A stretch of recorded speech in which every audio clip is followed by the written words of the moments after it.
Hi everyone.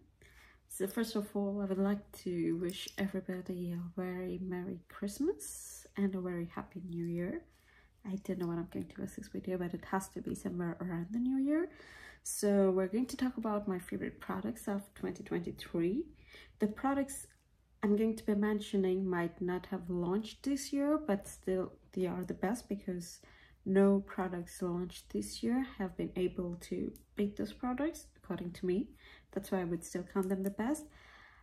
I'm going to go very quickly through this video because I have too many products to talk about, and if I'll take my time to talk about them, it might take a good hour. So we would like to avoid that, so let's get into it. We'll start with, I think, the primers, because we're not talking about skincare here. Skincare is a must, but since I'm staying on the makeup, let's start with the primers. So I have two primers, I think, that I really used a lot this year. One of them is this. I'm not sure if you can see. Yeah, it's NYX Bare With Me Daily Moisturizing Primer. This one is with SPF 15 or 30. No, it's with SPF 30. So it's something that I've used a lot this year. As you can, I'm not sure if you can see it, but the product is literally here. So there's not a lot of product left inside. And the other product I used a lot as well was the e.l.f. Putty Primer. I got their pack of 3. Like I had a pink, a peach, and the classic white one. And I think they are very nice to like blur the pores. They've been very nice, and these both are quite affordable, I think. And if you want something a bit pricey or a bit expensive, I think Mac Prep and Prime has been my all-time favorite. I think I've been using this for years now, and it has never disappointed me. So yeah, those are the primers. Next, I think we can go on concealers, because this year I've been in my no makeup era and I've not found myself using a lot of foundation. So I will directly go on concealers. So first of all, I think nothing has beat this, okay? I've used this whole fucking year. This is Dior Backstage Concealer in the shade, I think it's 4N, so 4 neutral, I think. And God, this smells like butter, okay? Like, if you have my skin tone, just try it. You don't need any other product. Like, I promise you don't. It's one product that, and it's, you know, the good part is that it's thick and the color is so perfect that you don't need to conceal your dark circles. Like, you don't need to color correct with this concealer, and it's beautiful, okay? And if you want a bit more range, well, then you have the MAC Correct and Conceal palette, which I think I've been using for years. Dior was my new find this year, and I think I'm hooked. With this palette, well, of course, you have corrector and the concealer, so that's a good part.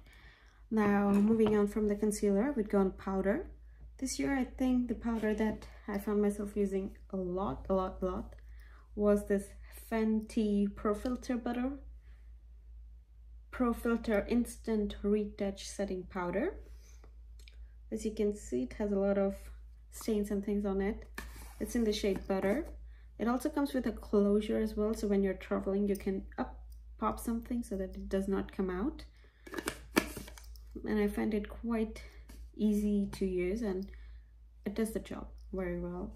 Also, this year I've not tried many powders, so let me know if you want me to. Okay, I'm trying to, like, I have too many things in my mind, and I'm trying to align my thoughts of one by one, but somehow I'm failing. Also, I tried a few skin tints this year. I tried MAC Strip Skin Tint, which did not work for me, so I would not recommend it. Also, what else did I try? I also tried MAC's Studio Fix Everywhere All Over Face Pen. It's a corrector, concealer, everything in one. which I think is a good product, because if you're new to makeup, I don't think you need anything else if you have this beside a concealer. But if you already have a foundation, I don't think you need this, but it's a good product. Okay, next up we are going to go to the brows. This year I found myself using the K by Katrina's brow pencil, and also my favorite, Anastasia's brow gel.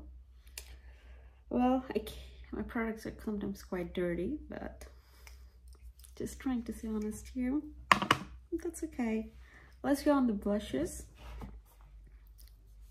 This is my holy grail, and you'll see what I've done with this. So I've broke this into pieces because it fell from my hand, but well, this blushes, like especially the creams on top of the powder, it works like magic. Okay, and it's beautiful, but let's be honest, it's quite expensive, and if you don't have that kind of budget, I think this one by MAC, it's Blush Please Glow Play blush. The texture of this blush is quite unique, like, don't know if you can see, but it's like cream, and it's like a dough that you can just play with. Let me swatch it for you. That's what it looks like. I think it's very perfect for Indian skin tone or tan skin tone. It looks very natural. It's like you're glowing from within. Next up I have just one, I would say, tinted lip balm that I think I've used so much that I think this is my third product. Okay, it's from Bobbi Brown. It's their tinted lip balms. This is what it looks like. I've used it quite a bit,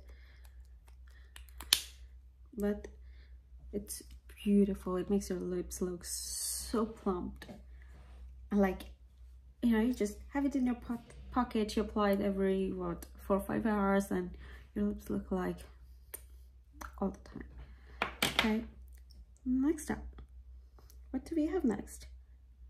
Oh, I'm getting quite lost, but it's okay.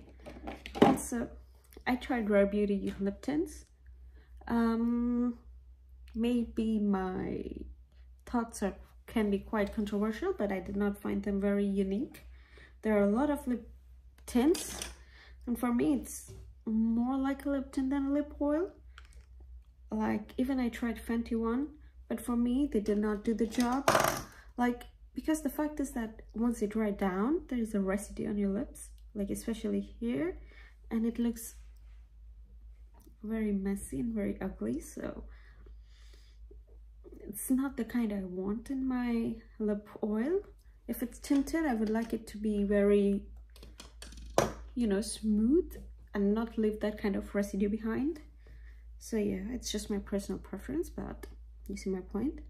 Next up we have a mascara. I found myself using the Sephora's Size Up mascara quite a lot, and I also tried this year Huda's Legit Lashes. I would say they both are very nice. Me, I'm more of a volume girl, so with Legit Lashes I found myself using only one side of it and not the other side. But if you're somebody who likes the curl and length, I would say that this one is a good pick. But if you like just volume like me, I think I find this quite handy and don't want to spend money for something that I don't need. For eyeliners, I found myself using this year a lot of Pat McGrath. I don't know what it's called, but it's their liquid liner. If you want to see, I can use it on my hands, and it looks like this. It's quite pretty. It's quite pigmented. It dries down very, very quickly, so there's not much room to wiggle for you. But it's beautiful. It stays all day long. You don't need anything else if you have it. You know, it's like the one product. If you're using just eyeliner, invest in a good quality, beautiful black eyeliner, you know, and this is what it does. Like for me, my eyeliners are quite important, so I like to splurge on them. Another one of my favorite finds this year was K by Katrina's kohl pencils, and like, look at them. They're so pigmented.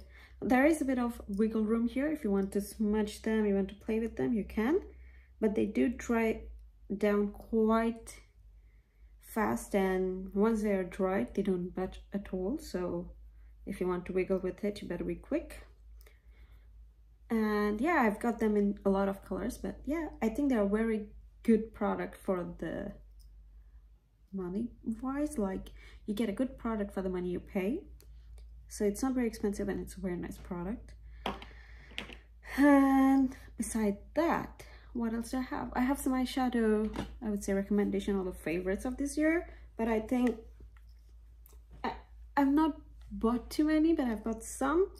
And so far, I think one of my favorite for this year has to be this Wild Pattern by Huda Beauty. And well, this is what palette looks like. It's beautiful. For me, I'm very into this shade, so it's a personal preference, I would say. But yeah, I think the liners for Pat McGrath and even the eyeshadow, I would love to have a Pat McGrath eyeshadow. The formulas are beautiful. Maybe I'll try this here in 2024. And also another product that I'm not sure if it's worth it or not, because I'll make another video on it, is Dior's Lip Glow Oil. I used it quite a bit, but I'm still unsure, so I would not like to give an opinion about it. And besides that, I think that's pretty much it of what I've been using this whole year. So if you like the video, please give me a thumbs up and please subscribe to the channel. It helps me out a lot. And I'll see you in the next one. Have a good day. Bye-bye.